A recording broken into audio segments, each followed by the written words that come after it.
Total ഇൻകത്തിനെ base ചെയ്തിട്ടുള്ള ഒരു question ആണ് കൊടുത്തിരിക്കുന്നത്. ക്വസ്റ്റ്യൻ്റെ മീനിങ് പറയാം. Comment on the taxability of the following income of mister Prasad during the financial year 2019-20 assuming that he is ordinary resident but not ordinary resident, non-resident. ഇവിടെ mister Prasad financial year 2019-20, അതായത് previous year 2019-20 mister Prasad earn ചെയ്ത ഇൻകമാണ് 1 മുതൽ 7 വരെ കൊടുത്തിരിക്കുന്നത്. ആ ഇൻകത്തിൽ അടിസ്ഥാനത്തിൽ അയാളുടെ taxability comment ചെയ്യാനാണ് പറയുന്നത്. ടാക്സബിലിറ്റി കമൻറ്റ് ചെയ്യുന്ന സമയത്ത് അയാൾ ഓർഡിനറി റെസിഡൻ്റ് ആണെങ്കിൽ എങ്ങനെയാണ് ഈ 7 ഐറ്റത്തിന് ടാക്സ് കൊടുക്കുക, അതുപോലെ അയാൾ നോട്ട് ഓർഡിനറി റെസിഡൻ്റ് ആണെങ്കിൽ എങ്ങനെ കൊടുക്കും, അതുപോലെ നോൺ റെസിഡൻ്റ് ആണെങ്കിൽ എങ്ങനെ കൊടുക്കും. 3 സ്റ്റാറ്റസിലും അയാളുടെ ടാക്സബിലിറ്റി കമൻറ്റ് ചെയ്യണം. ഓക്കെ, ടാക്സബിലിറ്റി കമൻറ്റ് ചെയ്യണമെന്ന് പറയാൻ കാരണം 7 ഐറ്റത്തിനും നമ്മൾക്ക് ഇവിടെ ഈ തന്നിരിക്കുന്ന 7 ഐറ്റവും ഇൻകമാണ്. പക്ഷേ ഇൻകത്തിൻ്റെ എമൗണ്ട് ഒന്നും ക്വസ്റ്റ്യനിൽ തന്നിട്ടില്ല. സോ എമൗണ്ട് തരാത്തത് കൊണ്ട് നമുക്ക് എമൗണ്ട് എടുത്തെഴുതി ടാക്സ് കണ്ടുപിടിക്കാൻ പറ്റില്ല. പകരം നിങ്ങൾ ചെയ്യേണ്ടത് ആ തന്നിരിക്കുന്ന ഇൻകം ടാക്സ് കൊടുക്കണോ വേണ്ടയോ എന്നുള്ളത് കമൻറ്റ് ചെയ്യുകയാണ്. ടാക്സ് കൊടുക്കേണ്ട ഐറ്റം ആണെങ്കിൽ ടാക്സബിൾ എന്നും, ടാക്സ് കൊടുക്കണ്ട എന്നുള്ള ഐറ്റം ആണെങ്കിൽ നോൺ ടാക്സബിൾ എന്നും എഴുതുക. അപ്പോൾ കമൻറ്റാണ് ഇവിടെ ക്വസ്റ്റ്യനിൽ പറയുന്നത്. അപ്പോൾ ആദ്യം നിങ്ങൾ ചെയ്യേണ്ട കാര്യം 4 കോളം ക്രിയേറ്റ് ചെയ്യുക. 4 കോളം ക്രിയേറ്റ് ചെയ്യുന്ന സമയത്ത് എന്ത് ചെയ്യുക, ഫസ്റ്റ് കോളത്തിൻ്റെ ഹെഡിങ് പർട്ടിക്കുലേഴ്സ് കൊടുക്കുക, അതായത് തന്നിരിക്കുന്ന ഇൻകം എടുത്തെഴുതാൻ. ഓക്കെ, സെക്കൻഡ് കോളത്തിൻ്റെ ഹെഡിങ് ആദ്യത്തെ സ്റ്റാറ്റസ് ഓർഡിനറി റെസിഡൻറ്റ്, രണ്ടാമത്തെ കോളത്തിൻ്റെ heading not ordinary resident, then last one non resident. ആ ഒരു രീതിയിലായിരിക്കണം ടേബിൾ ക്രിയേറ്റ് ചെയ്യേണ്ടത്. ഇനി ചെയ്യേണ്ട കാര്യം, ആദ്യം നമുക്ക് ഇൻകം എടുത്തെഴുതാം. ഇൻകം എടുത്തെഴുതുന്ന സമയത്ത് ആദ്യത്തെ ഐറ്റം എന്താണ്? Income from house property received in India, ബ്രാക്കറ്റിൽ accrue in India or outside India. ക്വസ്റ്റ്യൻ്റെ ഇൻകത്തിൻ്റെ മീനിങ് എന്ന് പറയുന്നത് ഹൗസ് പ്രോപ്പർട്ടി. ഓക്കെ, ഹൗസ് പ്രോപ്പർട്ടിയിൽ നിന്ന് ഒരു ഇൻകം കിട്ടിയിട്ടുണ്ട്. അത് റിസീവ് സ്വീകരിച്ചിരിക്കുന്നത് ഇന്ത്യയിൽ വെച്ചാണ്. ബ്രാക്കറ്റിൽ പറയുന്നുണ്ട് accrue in India or outside India. ചിലപ്പം ഉണ്ടാക്കിയത് ഇന്ത്യയിലോ അല്ലെങ്കിൽ ഇന്ത്യക്ക് പുറത്ത് വെച്ചോ ആണ്. അപ്പം ഇവിടെ റിസീവ്ഡ് ഇൻ ഇന്ത്യ എന്നുണ്ട്. ഇന്ത്യയിൽ വെച്ച് ഒരു ഇൻകം റിസീവ് ചെയ്യുന്നുണ്ടെങ്കിൽ പിന്നീട് അത് ഏൺ ചെയ്തത് എവിടെയാണെന്ന് നോക്കേണ്ട ആവശ്യമില്ല. അതായത് അത് അക്രൂ ചെയ്തതോ അല്ലെങ്കിൽ എറൈസ് ചെയ്യുന്നതിനെയാണ് നമ്മൾ ഏൺ ചെയ്യുക എന്നുകൊണ്ട് ഉദ്ദേശിക്കുന്നത്. സോ അങ്ങനെ അത് എവിടെ നിന്ന് ഉണ്ടാക്കിയെന്ന് നോക്കേണ്ട ആവശ്യമില്ല.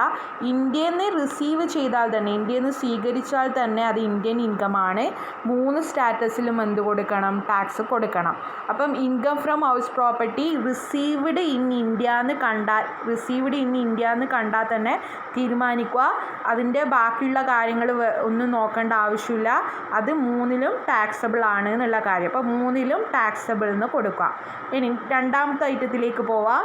Bank interest accrue in India, ബ്രാക്കറ്റിൽ received in India or outside India. Bank interest ഇന്ത്യയിൽ വെച്ചാണ് ഉണ്ടാക്കിയത്, അതാണ് bank interest accrue in India എന്നതിൻ്റെ മീനിങ്. ഇന്ത്യയിൽ വെച്ച് ഉണ്ടാക്കി, ബ്രാക്കറ്റിൽ പറയുന്നു എന്നിട്ട് received in India or outside India. Receive ചെയ്തത് ഇന്ത്യയിൽ നിന്നും ആയിരിക്കാം അല്ലെങ്കിൽ ഇന്ത്യക്ക് പുറത്തുനിന്നും ആയിരിക്കാം. ഞാൻ മുമ്പ് പറഞ്ഞിട്ടുണ്ടായിരുന്നു, ഇന്ത്യയിൽ വെച്ച് ഉണ്ടാക്കിയാൽ അത് ഇന്ത്യൻ ഇൻകമായി, പിന്നീട് അത് റിസീവ്ഡ് നോക്കേണ്ട ആവശ്യമില്ല. അതുകൊണ്ട് തന്നെ അക്രൂ ഇൻ ഇന്ത്യ എന്ന് കണ്ടാൽ തന്നെ 3ലും ടാക്സ് കൊടുക്കണം, 3ലും ടാക്സബിൾ ആണ്. അപ്പം റിസീവ്ഡ് ഇൻ ഇന്ത്യ എന്ന് ക്വസ്റ്റ്യനിൽ ഉണ്ടെങ്കിൽ ടാക്സബിൾ ആണ്, അക്രൂ ഇൻ ഇന്ത്യ എന്ന് ക്വസ്റ്റ്യനിൽ ഉണ്ടെങ്കിലും ടാക്സബിൾ ആണ്. അതായത് ഇത് രണ്ടും ഒന്നിച്ചു വരേണ്ട ആവശ്യമില്ല. ഓക്കെ, അതാണ് ഉദ്ദേശിക്കുന്നത്. അപ്പം രണ്ടാമത്തെ ഐറ്റവും 3ലും ടാക്സബിൾ ആയിട്ട് കൊടുക്കുക. ഇനി മൂന്നാമത്തെ ഐറ്റം എന്താണ്? Income deemed to be received in India. Deemed എന്ന് വന്നാലും റിസീവ്ഡ് ഇൻ ഇന്ത്യ വന്നാലും ഒരുപോലെ തന്നെയാണ്. ഡീംഡ് ടു ബി റിസീവ്ഡ് കൊണ്ട് ഉദ്ദേശിക്കുന്നതും റിസീവ്ഡ് കൊണ്ട് ഉദ്ദേശിക്കുന്നതും ഒരേ മീനിങ് തന്നെയാണ്. അതുകൊണ്ട് തന്നെ income deemed to be received in India, ഇന്ത്യയിൽ വെച്ച് റിസീവ് ചെയ്തതായി സങ്കല്പിക്കുന്ന ഇൻകം, അതും 3ലും എന്താണ്? ടാക്സബിൾ ആണ്. കാരണം റിസീവ്ഡ് എന്ന് പറയുന്നുണ്ട് ഇന്ത്യയിൽ വെച്ച്.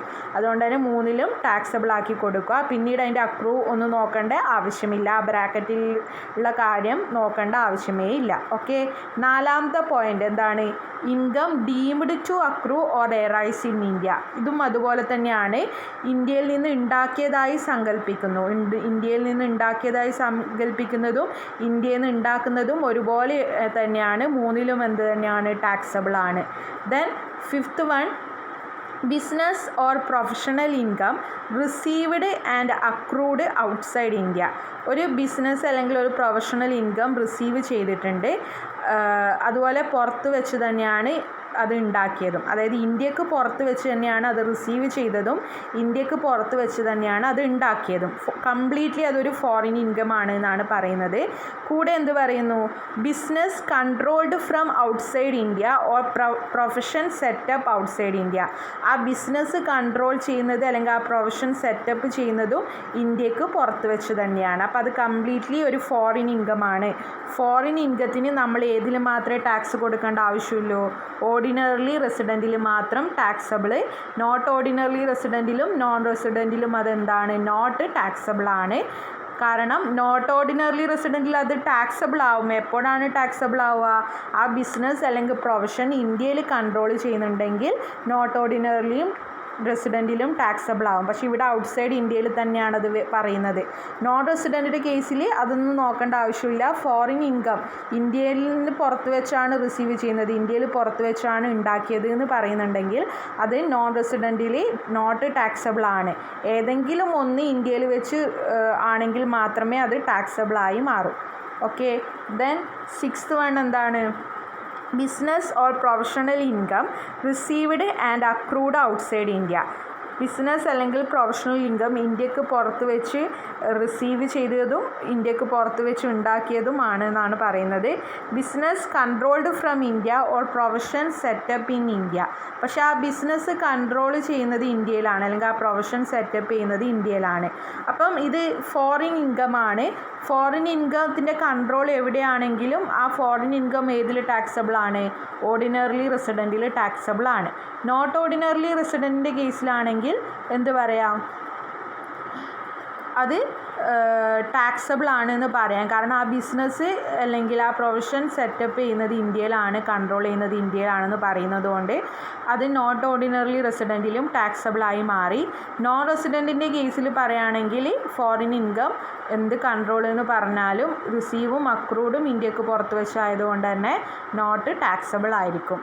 ദെൻ ലാസ്റ്റ് വൺ എന്താണ്? Salary income received outside India accruing or arising outside India. ഒരു സാലറി ഇൻകം ഇന്ത്യക്ക് പുറത്ത് വെച്ച് ആണ് റിസീവ് ചെയ്തത്, അത് ഉണ്ടാക്കിയതും എറൈസ് ചെയ്തതും ഇന്ത്യക്ക് പുറത്ത് വെച്ചാണ്.